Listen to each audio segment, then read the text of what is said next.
Iran का नाम सुनते ही जहन में क्या आता है? शायद आज की हेडलाइंस, है ना? लेकिन इसकी असल कहानी वो तो हजारों साल पुरानी है। एक ऐसी तहजीब की दास्तान जिसने बार बार दुनिया की तारीख को बदला है। तो चलिए मिलकर इस लाजवाल तारीख के वरक पलटते हैं। ये अल्फाज ईरान की रूह को बिल्कुल सही बयान करते हैं। एक ऐसी सरजमीन जो हमेशा जियोपॉलिटिक्स और अफसानों के साये में रही, लेकिन इसकी असल पहचान इसकी गहराई और लचक है। ये एक ऐसी तहजीब की कहानी है जो हालात के सामने झुकी तो कई बार, मगर कभी टूटी नहीं। तो इस सफ़र में हम ईरान की तारीख के 4 अहम मोड़ देखेंगे। सबसे पहले पहली अजीम सल्तनतों की बुनियाद, फिर देखेंगे कि बैरूनी फतूहात के बावजूद सकाफ़ती तौर पर कैसे उरूज हासिल किया। उसके बाद एक नई मजहबी शिनाख्त ने उसे कैसे बदला, और आखिर में 20वीं सदी के इनकलाब ने इसे आज की शक्ल कैसे दी। तो हमारा सफर शुरू होता है दुनिया की पहली सुपर पावर से, खाखामनशी सल्तनत। ये सिर्फ एक सल्तनत नहीं थी, बल्कि एक इनकलाबी नजरिया था। ये ख्याल कि मुख्तलिफ सकाफतों और मज़ाहिब के लोग एक ही हुक्मरानी में अमन से रह सकते हैं। और जरा यहां देखें कि ये सल्तनत कितनी तेजी से परवान चढ़ी।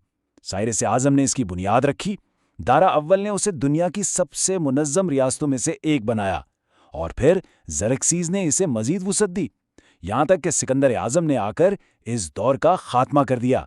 एक ही सल्तनत, मगर हुक्मरानी के 2 बिल्कुल मुख्तलिफ अंदाज। एक तरफ थे साइरस, जिन्होंने रवादारी की एक ऐसी मिसाल कायम की, यहूदियों को उनके वतन वापस भेजा और मफ्तूहा लोगों के अकायद का एहतराम किया। और दूसरी तरफ था उसका जानशी ज़रकीज़ीज़, जिसका नुक्ते नज़र बहुत सख्त था, जिसने गैर मुल्की देवताओं को बुरी रूहें करार देकर बाबिल के मुक़द्दस मुजस्समे को तबाह कर दिया। अब यहाँ तारीख एक बहुत ही दिलचस्प मोड़ लेती है। अक्सर क्या होता है, फौजी शिकस्त के बाद तहजीबें मिट जाती हैं, लेकिन ईरान के साथ कुछ और ही हुआ। यूनानियों और फिर अरबों के हाथों शिकस्त ने दरअसल एक ऐसी सकाफती और इल्मी फतह की बुनियाद रखी जिसकी मिसाल मिलना मुश्किल है। तो सवाल ये पैदा होता है कि जब एक तहजीब को मुकम्मल तौर पर फतह कर लिया जाए तो वो खुद को बचाती कैसे है? ईरान का जवाब हैरान कुन था। उसने अपने फातहीन को मिटाया नहीं, बल्कि उन्हें अपनी सकाफत में ऐसा रंगा कि वो खुद ही पारसी बन गए। अरब फतेह के बाद ईरान की सरजमी इल्म का एक ऐसा मरकज़ बनी जहां से वो सितारे उभरे जिन्होंने पूरी दुनिया को रोशन किया। तिब में इब्ने सीना, जिनकी किताबें यूरोप में सदियों तक पढ़ाई गईं। रियाजी में अल-ख़वारिज़मी, जिन्होंने हमें अलजेब्रा और अलगोरिदम जैसे अल्फाज दिए। और अदब में फ़रदोसी, जिन्होंने शाहनामा लिखकर फ़ारसी ज़बान और शनाख्त को हमेशा के लिए अमर कर दिया। फ़िरदौसी का कारनामा कोई मामूली नहीं था। एक ऐसे दौर में जब इल्मी ज़बान अरबी बन चुकी थी, उन्होंने शाहनामा मुकम्मल तौर पर खालिस फ़ारसी में लिखा, बग़ैर एक भी अरबी लफ्ज़ इस्तेमाल किए। ये सिर्फ एक किताब नहीं थी, ये फ़ारसी ज़ुबान और शनाख्त को बचाने का एक ऐलान था। ये बिल्कुल कलम से तलवार को शिकस्त देने जैसा था। चलें अब हम पहुंचते हैं 16वीं सदी में। यहाँ सफ़वी ख़ानदान सामने आता है जो बिखरे हुए ईरान को मुत्तहिद करता है और इसे एक ऐसी मजहबी शनाख्त देता है जो आज तक उसकी पहचान का एक अहम हिस्सा है। सफ़वियों का सबसे बड़ा कदम था इस्ना अशरी शिया इस्लाम को रियासती मजहब करार देना। अब यह सिर्फ एक मजहबी फैसला नहीं था। 12 इमामों पर ईमान पर मबनी इस नज़रिए ने ईरान को उसकी ताकतवर सुन्नी सल्तनत उस्मानिया और दूसरे पड़ोसियों से बिल्कुल अलग कर दिया और एक ऐसी मुनफरिद कौमी शनाख्त बनाई जो सियासत और मजहब को जोड़ती थी। शाह अब्बास से आज़म ने एक बिखरी हुई रियासत को एक जदीद रियासत बनाने का बीड़ा उठाया। पहला कदम कबाइली कज़लबाज सरदारों की ताकत को तोड़ा। उनकी जगह गुलाम कहलाने वाली एक पेशावर फौज बनाई जो सिर्फ बादशाह की वफादार थी। फिर उसने दारुल हुकूमत आसफ़ान मुंतकिल किया, इसे दुनिया के खूबसूरत तरीन शहरों में से एक बनाया और आलमी तिजारत के दरवाजे भी खोल दिए।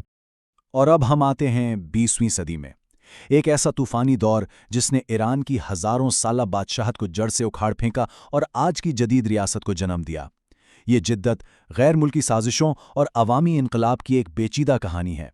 1953 ईरानी तारीख़ में ये सिर्फ एक साल नहीं बल्कि एक गहरा ज़ख्म है। ये वो साल था जब ईरान का जमहूरी सफ़र अचानक रोक दिया गया, एक ऐसा वाक़या जिसकी गूंज आज भी सुनाई देती है और जिसने इसके मुस्तकबिल का रुख हमेशा के लिए मोड़ दिया। इसका नाम था ऑपरेशन एजेक्स। CIA और MI6 की हिमायत से की गई ये बगावत ईरान के जमहूरी तौर पर मुंतखब वज़ीर आज़म मोहम्मद मुसद्दिक़ के खिलाफ थी। उनका कसूर? उन्होंने ईरान के तेल को कौमियाने की जुर्रत की थी।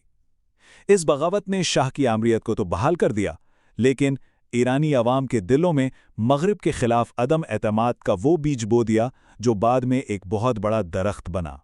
और फिर वो वक्त आया जब अवाम का सब्र जवाब दे गया।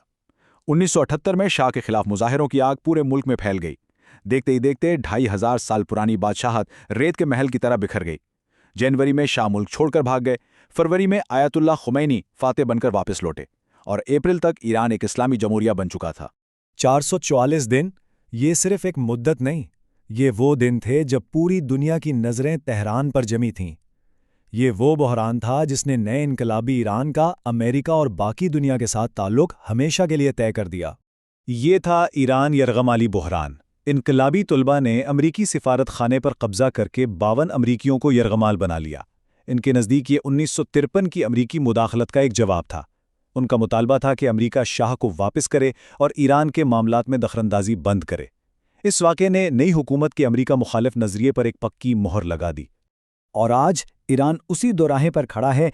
एक तरफ उसकी हज़ारों साल पुरानी लचकदार तहजीब है और दूसरी तरफ जदीद दुनिया के पेचीदा चैलेंजेस। उसकी इस लाजवाल कहानी का अगला बाब क्या होगा, इसका जवाब शायद वक्त ही देगा।